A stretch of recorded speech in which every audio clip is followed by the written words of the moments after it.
যে নবী সাল্লাল্লাহু আলাইহি সাল্লামের পাশের ঘরের চাচি উম্মে জামিল। উম্মে জামিল কার স্ত্রী? আবু লাহাবের স্ত্রী। নবী সাল্লাল্লাহু আলাইহি সাল্লামের এই নবী সাল্লাল্লাহু আলাইহি সাল্লামের ঘর, পাশের ঘরটা হলো এই আবু লাহাবের ঘর। আবু লাহাবের স্ত্রী উম্মে জামিল।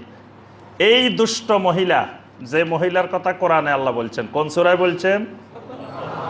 তাব্বাত ইয়াদা আবি লাহাবি ওয়া তাব মা আগনা আনহু মালুহু ওয়া মা কাসাব সায়াসলা নারান যাতা লাহাবি ওয়া আমরাআতু। এই আমরাআতুটা হলো উম্মে জামিল, এই দুষ্ট মহিলা।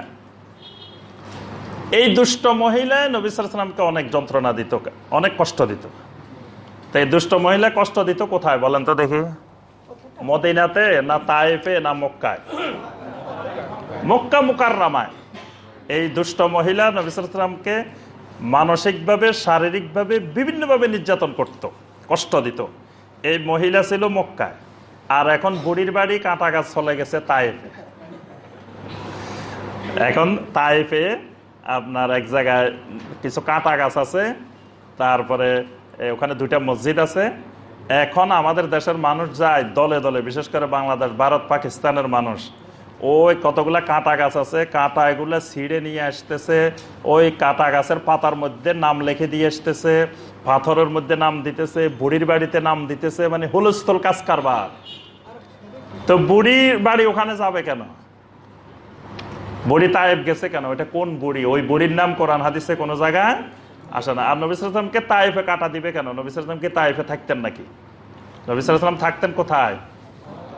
মক্কা মুকাররমায়, পরবর্তীতে মদিনা মুনাওয়ারা। তায়েফে গেছেন দাওয়াত দেওয়ার জন্য, নবী সাল্লাল্লাহু আলাইহি ওয়াসাল্লাম গেছেন। তায়েফবাসী নবী সাল্লাল্লাহু আলাইহি ওয়াসাল্লামকে অত্যাচার নির্যাতন করে আবার বের করে দিছে। তো নবী সাল্লাল্লাহু আলাইহি ওয়াসাল্লাম আবার চলে আসছেন। পরবর্তীতে নবী সাল্লাল্লাহু আলাইহি ওয়াসাল্লাম যখন তায়েফের লোকেরা ইসলাম গ্রহণ করে, তখন নবী সাল্লাল্লাহু আলাইহি ওয়াসাল্লাম মাঝে মাঝে তায়েফ যেতেন, আবার চলে আসতেন, কিন্তু ওখানে স্থায়ীভাবে থাকতেন না।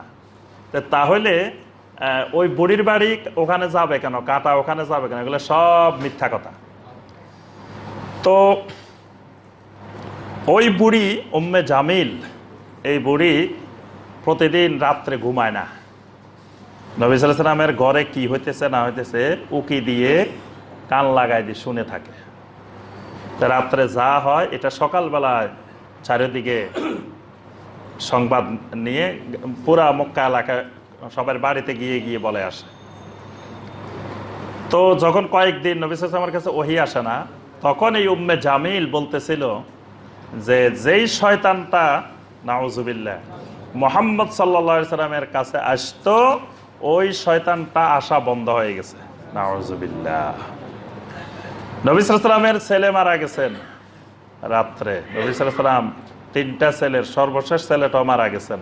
তখন নবী সাল্লাল্লাহু আলাইহি ওয়াসাল্লাম সারা রাত্রি খাদিজা রাদিয়াল্লাহু তাআলা আনহা কান্নার মধ্যে ব্যস্ত, কান্নাকাটি করতেছেন, হতাশ যে ছেলেগুলা মারা গেল সবগুলা।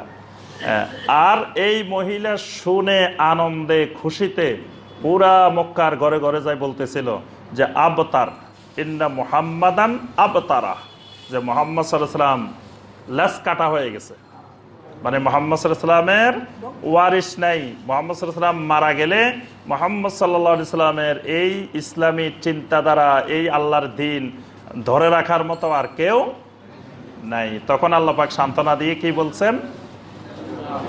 ইন্না আ'তাইনাকাল কাউসার ফাসাল্লি লিরাব্বিকা ওয়ানহার ইন্না শানিয়াকা হুয়াল আবতার।